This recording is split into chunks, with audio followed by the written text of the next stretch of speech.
Hi, my name is Winsay, and welcome to my video going over the 26th dev diary for Age of Wonders 4. This one is covering the new Primal culture coming out with the Primal Fury expansion. I just got done watching the first look, and I have to say it's pretty exciting. All the different mechanics, all the new systems that they've introduced into the game are going to really change things up. And I have to agree with Avoxel. I'm very impressed by what the art team was able to accomplish for this because there's a lot of very amazing looking units and like these spirit animals. Essentially, we have Mire Crocodile, Storm Crow, Glacial Mammoth, and some other things that I got some screenshots of in the actual dev stream. You can see them right here. There's one of the serpent, the sabretooth, the wolf, the mammoth, the spirit crow, and the crocodile. They actually showed off the spider a little bit in this stream, so that was great.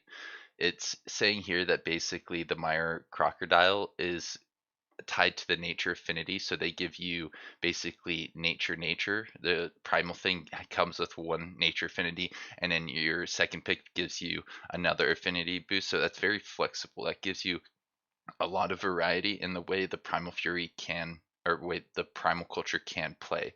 And I'm really interested to see more about their special abilities and the way the spirit animal actually affects gameplay because I've only seen a little bit of it. It seems like there's a way to summon these guys in, and they all operate slightly differently in combat.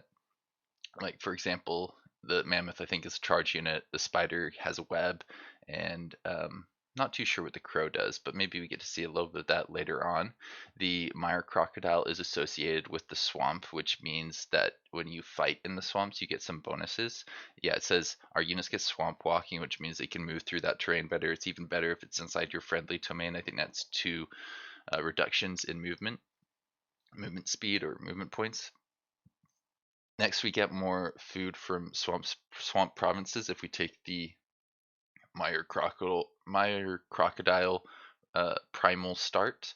And I think if you combine that with Swamp Adaptation, that should be pretty good. This says you ignore the -2 food penalty from farms.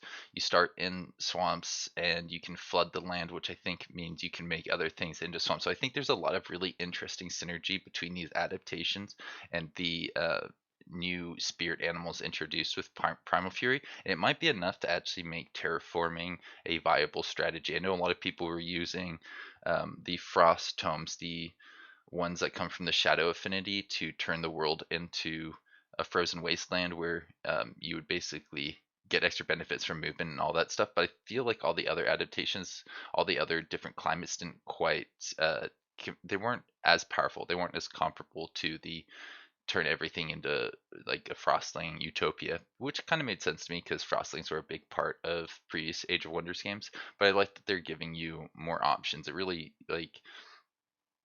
I think it really helps reinforce the uh, design choices of Age of Wonders 4, where you get to decide what your culture is going to be like, how it's going to play.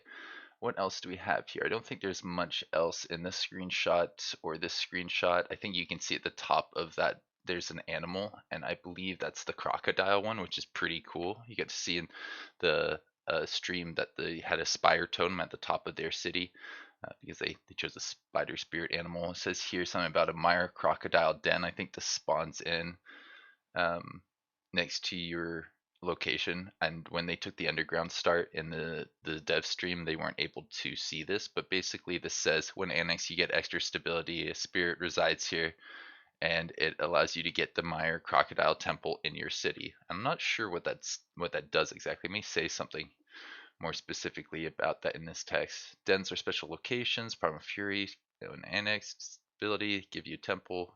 Uh, Slowly start transforming into swamps. That's really useful. So you don't have to take the swamp adaptation to make everything into swampland. And yeah, you want to keep your eye open to for those dens because I think taking that away from a player who needs it could be a pretty big deal. Then the Mire Crocodile does some special things in combat. It looks like if we click on this, we can see that he has uh, something about frenzy and a crocodile primal connection. I'm not seeing anything about a special skill, but I think that if you were to scroll down here, you would see that the crocodiles have a special skill.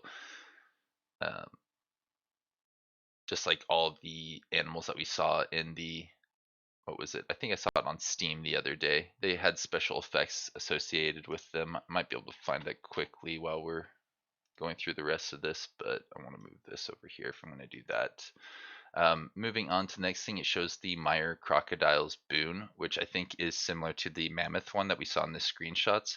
This one's basically saying that you can get something called Rising Fury, which will allow you to do, I think, extra damage essentially. I'm just taking a second to pull up the thing I saw on the Steam page for Primal Fury because I feel like there was some more information than what I'm seeing here about these animals. Yeah, like this one right here shows that the sabretooth gets something right. I'm probably just remembering it incorrectly then. Anyways, moving on to this Rising Fury thing. It says once you get 5 stacks of Rising Fury, then you get extra blight damage and you can inflict disease on your enemies. I'm not sure if that one is specific to the crocodile or if that is just how all of the Rising Furies work. I actually have a feeling that the damage type has to do with the enemy that you're attacking. I think that's actually in these images somewhere. I just need to take it 2 seconds to find it again. Yeah, you get frost from the mammoth one, and you get blight damage from the crocodile. So it kind of lines up with their terrain types, swamps associated with blight, whereas I think Arctic and frost would be associated with frost damage. Um, so it says each time they attack, they get some of that. Once they have 5 stacks, they can get extra damage. Disease is what we were just talking about. Underneath that, it says Animists have a way to use the Fury a bit differently. They can actually summon in a a Primal Crocodile, which is a very powerful unit. I think if we look at just the general damage output, 14 repeating is a pretty big deal. And we get to see in the actual stream that is quite a bit of damage. You can do 45 damage on like a tier 1 unit, which will just kill a tier 1 unit immediately.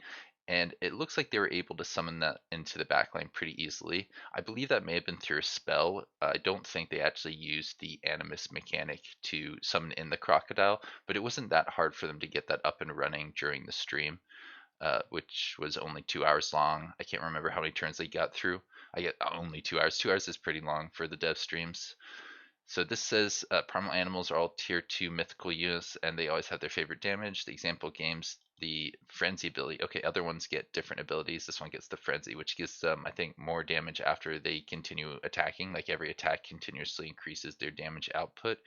Each time they get that, then a bit of the Rising Fury is removed. So they basically have to take 5 attacks to get this benefit, and then they have 5 attacks of that benefit. I think that means that you want to be using single action attacks once you have the charges, and you want to be using repeating actions to get the charges. So maybe something like the sword and pistol combination would be good for a hero to try and build up their Rising Fury stacks. I think there's a hero skill that gives you access to Rising Fury, whereas all of your units, I believe, just have Rising Fury.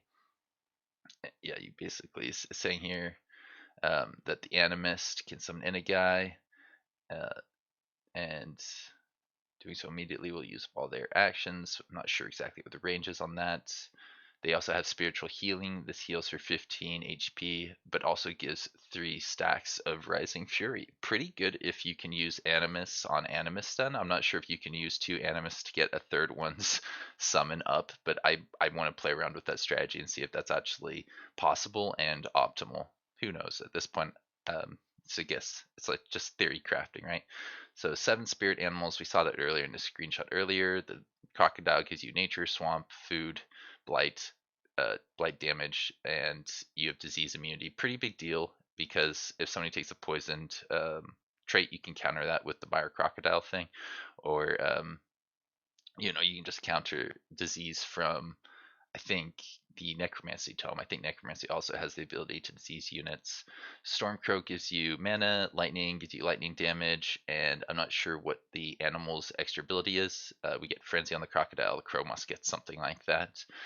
The Mammoth is going to give you production, frost, and give you a chance to freeze give you a chance to freeze enemies. That's a pretty big deal. I think I'm probably going to be playing the mammoth lot because one, it's production, and two, it has frost, so it's like a materium, which I love for the empire skills and a lot of other things like building up your economy, and freeze, which is just an amazing stun.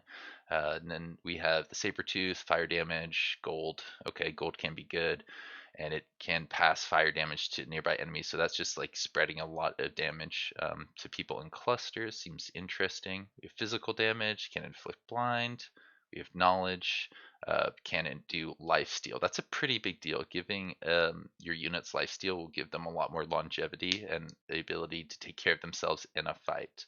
Order gives you the order one. The spirit wolf gives you draft. Okay, interesting. It means you can build up armies quicker to go attack other people or clear things out. You get spirit damage and additional spirit damage per ally adjacent to the target. So this is a swarming one. Oh, very cool. I bet that's pretty optimal if you can get a lot of units around your enemy. Just do more damage. So it's all about concentrating your forces around a target, kind of like pack tactics or pack hunter, which I think is an empire skill in the game. We see a little bit about the primal darter in the dev stream as well. There's a really cool ability to disengage from people who are adjacent to you and jump back. This is very good maneuverability. So really quickly, you can see they've got this little blowgun thing. They have a disengaging shot. Blowgun, I think, is repeating. Disengaging shot is the single one that like moves you 2 or 3 hexes back. Um, one less range than other range, but they ignore accuracy penalties from cover. That's pretty cool. The darter jumps back to safety. Damage type of the attacker changes depending on your chosen spirit animal. So this is just blight because of the crocodile. It doesn't have to be blight. Protector is another starting unit whose ability is primal renewal, allowing it to sacrifice a stack of primal fury, or the fury, rising fury, I think that is, in return for healing itself. I'm not sure how much you get, but that's generally pretty good. Then we have the primal charger. Is this the tier 3? No, this is a tier 2. It's a powerful shock unit with cleaving charge ability that allows them to strike up to 3 adjacent targets. Sounds a little bit like the Warbreed. They get damage and interruption of standard charge attack. That's alright. Is this our tier 3 that they mentioned? Yeah, apparently this one's really good because he has the lunge ability, so he can jump into the fray, but he's also a polearm. I believe he's got a repeating polearm attack and a bit of a charge strike on top of that. It's a pretty neat little mix of unit types that we've seen before. So they have, yeah, polearm, normal tactic to be a shock unit charging in with their leap. Attack does damage to all enemies adjacent to where the warden lands and places the warden into defense mode. You know what? That kind of reminds me of Planetfall. I think the champions could do something kind of like that. I mean, that's not a lot of damage for something that only hits once, but it hits a lot of units in an area, so I could see that actually adding up nicely. What else do we have here? As a final feature, Primal Furies, the Primal Cultures have a special quest that will always trigger each session. This one's saying something about investigating some swamps, I think. And the types of quests differ on the spirit animals. Complete them will give you favor, probably powerful combat boosts. In conclusion, it's a flexible way to play, allows you to terraform more, and yeah, make the experience what you want it to be. The content is coming out on February 27th, and that's everything I had for you in this video. I'll see you around. Have a good one.